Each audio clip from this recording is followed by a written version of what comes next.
Selamat pagi anak-anak, apa kabar semuanya? Sehat ya? Ya, sehat semuanya, sama dengan Pak Jack. Anak-anak, hari ini kita akan belajar lagi tentang pelajaran olahraga, yaitu pelajaran 5. Materinya tentang kombinasi gerak dominan senam lantai. Nah, anak-anak pasti tahu ya, apa itu gerak kombinasi dan apa itu senam lantai. Nah, sekarang sebelum kita belajar, mari kita mempersiapkan diri. Mari kita berdoa.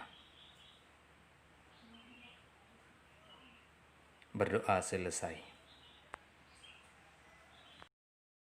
Pertama kita akan membahas kombinasi tolakan. Kombinasi yaitu gabungan beberapa gerakan. Sedangkan tolakan yaitu dilakukan untuk mendorong atau menggerakkan tubuh. Lalu apa itu kombinasi tolakan? Nah, anak-anak pasti tahu ya. Kombinasi tolakan adalah gabungan beberapa gerakan untuk mendorong atau menggerakkan tubuh. Jadi itu adalah pengertian dari kombinasi tolakan dalam senam lantai. Nah, anak-anak, hari ini kita akan belajar tentang kombinasi tolakan dengan bergantung. Nah, di situ ada gambar ya. Pasti anak-anak tahu gerakan menggantung seperti apa. Lalu bagaimana cara melakukannya? Yang pertama, gerakan awal berdiri di bawah palang tunggal. Yang kedua, bersiaplah untuk meloncat ke atas, posisi lutut ditekuk. Yang ketiga, meloncat ke atas kemudian pegang palang tunggal. Yang keempat, bergantunglah di palang tunggal dengan kedua lengan. Dan yang kelima, genggam dengan kuat palang tunggal.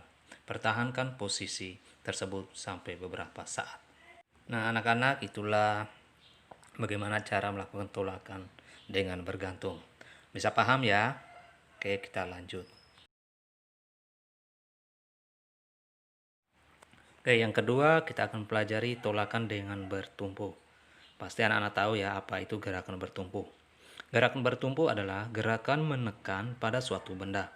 Gerakan bertumpu paling sering kalian lakukan. Gerakan ini hampir dilakukan di setiap aktivitas. Misalnya saat kita berjalan, melompat, dan meloncat. Bertumpu bisa dilakukan dengan tangan, misalnya saat bertumpu pada kursi atau saat push up. Nah, anak-anak, itulah pengertian dari gerakan bertumpu. Jadi, anak-anak bisa mempraktekannya di rumah. Tapi ingat ya, hati-hati saat melakukan gerakan tersebut. Gerakan tersebut juga melatih kekuatan otot tangan dan otot kaki. Lalu bagaimana cara melakukannya? Anak-anak bisa membacanya di buku pelajaran halaman 79.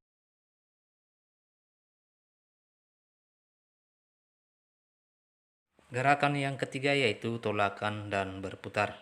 Gerakan ini dilakukan dengan gerakan menolak, menggunakan kaki kemudian melakukan putaran. Anak-anak kalau mau melakukan gerakan kombinasi tersebut, anak-anak harus melakukan gerakan dengan baik. Lalu bagaimana cara melakukannya? Yang pertama, posisi awal badan berdiri tegak. Yang kedua, loncatlah ke atas setinggi-tingginya. Yang ketiga, bersamaan dengan meloncat, putarlah tubuhmu 180 derajat. Dan yang keempat, sumbu putar dari kepala sampai kaki. Ulangi gerakan beberapa kali, lakukan pula berputar 360 derajat. Nah, anak-anak, itulah contoh dari gerakan tolakan dan berputar.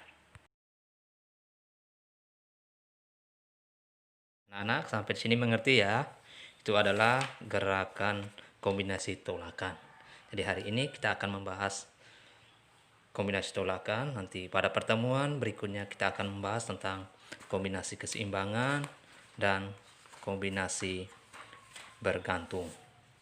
Ya, anak, sebelum anak-anak mempraktikannya, jangan lupa melakukan gerakan pemanasan. Jadi tugasnya anak-anak hari ini yaitu mempraktikkan gerakan tolakan dan berputar. Ya, selamat mempraktikannya. Tuhan Yesus memberkati. Tetap jaga kesehatan. Salam sehat dari Pak Jack. Sampai jumpa pada pertemuan berikutnya.